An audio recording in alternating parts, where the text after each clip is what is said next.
സർക്കാരിന്റെ നേട്ടങ്ങൾ എണ്ണിപ്പറഞ്ഞുള്ള രാഷ്ട്രപതിയുടെ നയപ്രഖ്യാപന പ്രസംഗത്തോടെ പാർലമെന്റിന്റെ ബജറ്റ് സമ്മേളനത്തിന് തുടക്കം. അടുത്ത 25 വർഷത്തെ വികസന ദർശനമാണ് സർക്കാർ മുന്നോട്ട് വയ്ക്കുന്നത് എന്ന് രാഷ്ട്രപതി പറഞ്ഞു. സ്ത്രീ ശാക്തീകരണമാണ് സർക്കാരിന്റെ മുഖ്യ ലക്ഷ്യം. മുത്തലാഖ് നിർത്തലാക്കിയതും വിവാഹപ്രായം 21 വയസ്സാക്കി ഉയർത്തുന്നതും ഇതിന്റെ ഭാഗമാണെന്നും രാഷ്ട്രപതി പറഞ്ഞു. കോവിഡ് പ്രതിരോധ വാക്സിനേഷൻ ജനങ്ങളുടെ ആത്മവിശ്വാസം വർദ്ധിപ്പിച്ചു. കോവിഡിനെ നേരിട്ടത് രാജ്യത്തിന്റെ വിജയമാണെന്നും കൗമാരക്കാർക്കുള്ള വാക്സിനേഷനും കരുതൽ ഡോസ് നൽകിയതും അദ്ദേഹം എടുത്തു പറഞ്ഞു. कोरोना महामारी ने पूरी दुनिया को प्रभावित किया है और भारत में भी हमारे बहुत से अपनों को हमसे छीना है। इन परिस्थितियों में केंद्र से लेकर राज्यों तक हमारी सभी सरकारों, स्थानीय शासन और प्रशासन, हमारे डॉक्टर्स, नर्सेज और हेल्थ वर्कर्स, हमारे वैज्ञानिकों और उद्यमियों सभी ने एक टीम के रूप में काम किया है। सरकार और नागरिकों के बीच यह परस्पर विश्वास, समन्वय और सहयोग लोकतंत्र की ताकत का अभूतपूर्व उदाहरण है। इसके लिए मैं देश के प्रत्येक हेल्थ और फ्रंट लाइन वर्कर का, हर देशवासी का अभिनंदन करता हूं। भारत में बन रही 3 वैक्सीन्स को विश्व स्वास्थ्य संगठन की तरफ से आपात स्थिति में उपयोग की मंजूरी भी मिली है। भारत में बन रही ये वैक्सीन्स पूरी दुनिया को महामारी से मुक्त कराने और करोड़ों लोगों का जीवन बचाने में अहम भूमिका निभा रही है। वर्तमान समय में भारतीय फार्मा कंपनियों के उत्पाद 180 से ज्यादा देशों में पहुंच रहे हैं। पिछले वर्षों के अनवरत प्रयासों से प्रधानमंत्री आवास योजना में अब तक 2 करोड़ से अधिक पक्के घर गरीबों को मिल चुके हैं। 3 वर्षों में करीब 1.5 लाख करोड़ रुपए की लागत से 1 करोड़ 17 लाख घर स्वीकृत किए गए हैं। महामारी की बाधाओं के बावजूद करीब 6 करोड़ ग्रामीण घरों को पेयजल के कनेक्शन से जोड़ा गया है। देश के 80% किसान छोटे किसान ही हैं, जिनके हितों को मेरी सरकार ने हमेशा केंद्र में रखा है। प्रधानमंत्री किसान सम्मान निधि के माध्यम से 11 करोड़ से अधिक किसान परिवारों को 1,80,000 करोड़ रुपए दिए गए। मेरी सरकार ने महिलाओं के विवाह के लिए न्यूनतम आय को 18 वर्ष से बढ़ाकर पुरुषों के समान 21 वर्ष करने का विधेयक भी संसद में प्रस्तुत किया है। सरकार ने 3 तलाक को कानूनन अपराध घोषित कर समाज को इस कुप्रथा से मुक्त करने की शुरुआत की है।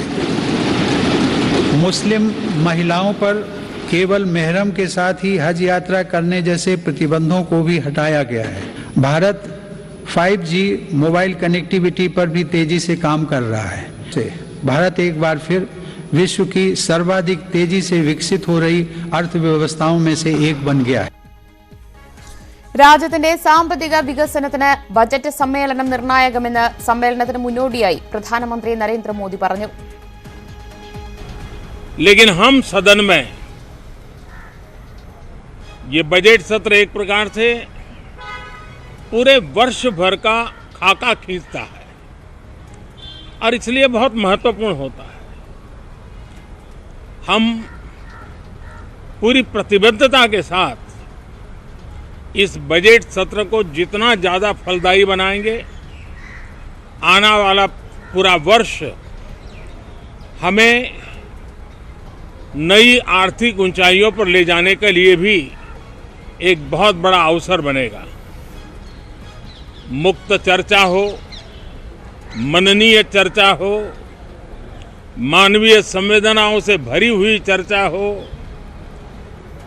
अच्छे मकसद से चर्चा हो।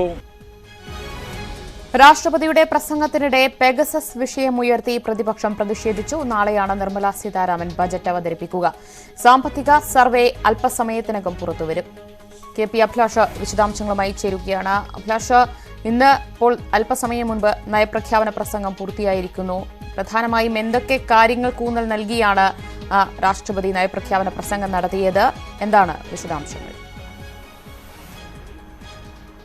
ദിവ്യ, രാഷ്ട്രപതിയുടെ നയപ്രഖ്യാപന പ്രസംഗത്തോടെ പാർലമെന്റിന്റെ ബജറ്റ് സമ്മേളനം ആരംഭിച്ചിരിക്കുകയാണ്. പെഗസസ് അടക്കമുള്ള വിഷയങ്ങളിൽ പ്രതിപക്ഷത്തിന്റെ പ്രതിഷേധത്തിനിടെയാണ് നയപ്രഖ്യാപന പ്രസംഗം തുടങ്ങിയത്. പ്രസംഗം ആരംഭിച്ച ഘട്ടത്തിൽ തന്നെ പ്രതിപക്ഷത്തിന്റെ ഭാഗത്ത് നിന്ന് ചെറിയ തോതിലുള്ള പ്രതിഷേധം ഉയർന്നു. എന്നാൽ പിന്നീട് പ്രതിപക്ഷം നിശബ്ദമായി.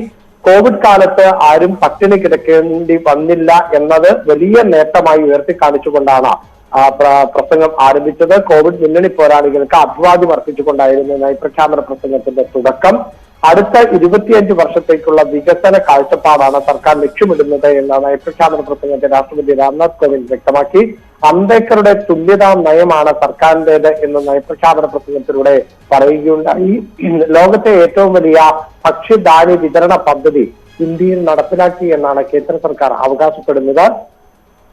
കോവിഡ് വാക്സിനേഷൻ ജനങ്ങളുടെ ആത്മവിശ്വാസം വർദ്ധിപ്പിച്ചു. 6 കോടി ജനങ്ങളെ കുടിവെള്ളം എത്തിച്ചു.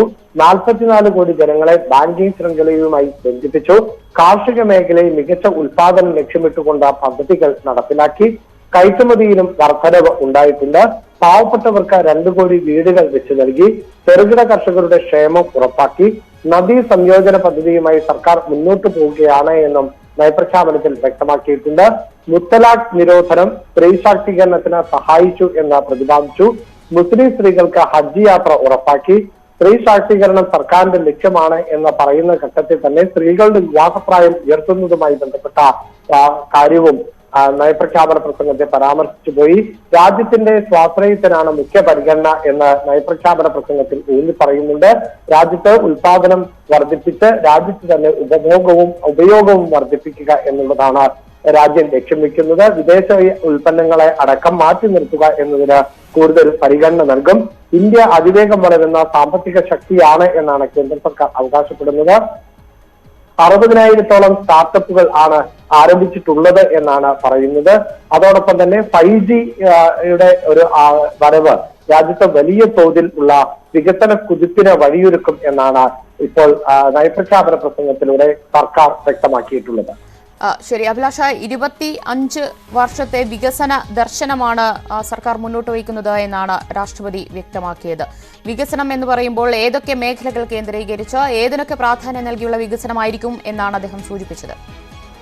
നയപ്രഖ്യാപന പ്രസംഗത്തിൽ സർവ്വ മേഖലകളെയും പ്രതിപാദിച്ചുകൊണ്ടാണ് സർക്കാർ കടന്നുപോയത്. അതിലേറ്റവും പ്രധാനപ്പെട്ടത് നമുക്കറിയാം, കാർഷിക സമരത്തിന്റെ സമരഭൂമിയായി മാറിയ ഇടമാണ് രാജ്യതലസ്ഥാനം. ഇപ്പോൾ 5 സംസ്ഥാനങ്ങളിലെ നിയമസഭാ തെരഞ്ഞെടുപ്പ് കൂടി ആസന്നമായിരിക്കുന്ന ഒരു പശ്ചാത്തലമുണ്ട്. അതുകൊണ്ട് തന്നെ കർഷക ക്ഷേമത്തിന് വേണ്ടിയുള്ള പദ്ധതികളുമായി കേന്ദ്ര സർക്കാർ മുന്നോട്ട് പോയി എന്ന് സർക്കാർ അവകാശപ്പെടുന്നു. പ്രത്യേകിച്ച് പ്രതിവർഷം 6,000 രൂപ വെച്ച് കർഷകരുടെ അക്കൗണ്ടിലേക്ക് നേരിട്ട് എത്തുന്ന പദ്ധതി ഉണ്ട്. അതിലൂടെ 11 കോടിയോളം 11,000 കോടിയോളം കർഷകർക്ക് ഇതുമായി ബന്ധപ്പെട്ട സഹായം എത്തിക്കാൻ സാധിച്ചു എന്നാണ് സർക്കാർ അവകാശപ്പെടുന്നത്. സാമ്പത്തിക രംഗത്ത് അതിവേഗമുള്ള വികസനം ആണ് ഇന്ത്യ പ്രതീക്ഷിക്കുന്നത്. അതിനുള്ള വികസന കാഴ്ചപ്പാടുകളാണ് 25 വർഷത്തെ വികസന കാഴ്ചപ്പാട് എന്ന നിലയിൽ അവതരിപ്പിക്കുന്നത്. കയറ്റുമതിയിൽ ആണ് ഏറ്റവും കൂടുതൽ ശ്രദ്ധ ഊന്നേണ്ടത് എന്ന് ഈ നയപ്രഖ്യാപന പ്രസംഗത്തിൽ പറയുന്നുണ്ട്. 8 കൊല്ലത്തിനിടെ 50,000 കിലോമീറ്റർ ഹൈവേ ആണ് നിർമ്മിച്ചത് എന്ന് പറയുന്നു. ദില്ലി മുംബൈ എക്സ്പ്രസ് വേയുടെ നിർമ്മാണം പൂർത്തിയാക്കാനായി എന്നത് ഉൾപ്പെടെയുള്ള കാര്യങ്ങൾ. അങ്ങനെ അടിസ്ഥാന സൗകര്യ വികസനം, അതോടൊപ്പം തന്നെ കാർഷിക മേഖലയുടെ വളർച്ച, വ്യാവസായിക രംഗത്തുള്ള പുരോഗതി, പ്രത്യേകിച്ച് സ്റ്റാർട്ടപ്പുകൾ 60,000-ലധികം സ്റ്റാർട്ടപ്പുകൾ ആരംഭിച്ചുകൊണ്ട് രാജ്യത്തെ സ്വയം പര്യാപ്തമാക്കുക എന്നതാണ് ലക്ഷ്യം എന്നാണ് കേന്ദ്ര സർക്കാർ അവകാശപ്പെടുന്നത്. നമുക്കറിയാം, നേതാജി സുഭാഷ് ചന്ദ്രബോസിന്റെ ജന്മദിനത്തിലടക്കം പ്രധാനമന്ത്രി നടത്തിയ പ്രസംഗത്തിലും ഇത്തരം കാര്യങ്ങൾ ഉണ്ടായിരുന്നു. സ്വാതന്ത്ര്യം ലഭിച്ചു എന്നുള്ളതല്ല, ഇന്ത്യക്ക് സ്വതന്ത്രമായി മുന്നോട്ട് പോവുക, എല്ലാ വിഷയങ്ങളിലും ഇന്ത്യയെ തന്നെ ആശ്രയിച്ചുകൊണ്ട് മാത്രം മുന്നോട്ട് പോകുന്ന തരത്തിലുള്ള സ്വതന്ത്രമായ ഒരു നിലപാട് ആണ് രാജ്യത്തിന് വേണ്ടത് എന്നാണ് അവകാശപ്പെട്ടത്. അതിനുള്ള നീക്കം ആണ് സർക്കാരിന്റെ ഭാഗത്ത് നിന്ന് ഉണ്ടാകുന്നത് എന്നാണ് ഈ നയപ്രഖ്യാപന പ്രസംഗത്തിലൂടെ വ്യക്തമാക്കിയത്. നാളെയാണ് ബജറ്റ് അവതരണം നടക്കുന്നത്. അതിനു മുന്നോടിയായുള്ള രാഷ്ട്രപതിയുടെ നയപ്രഖ്യാപന പ്രസംഗമാണ് അല്പസമയം മുൻപ് പൂർത്തിയായത്. സർക്കാരിന്റെ നേട്ടങ്ങൾ എണ്ണിപ്പറഞ്ഞുകൊണ്ടുള്ള നയപ്രഖ്യാപന പ്രസംഗമായിരുന്നു രാഷ്ട്രപതി അവതരിപ്പിച്ചത്. വിശദാംശങ്ങളാണ് KP അഭിലാഷ് നൽകിയത്.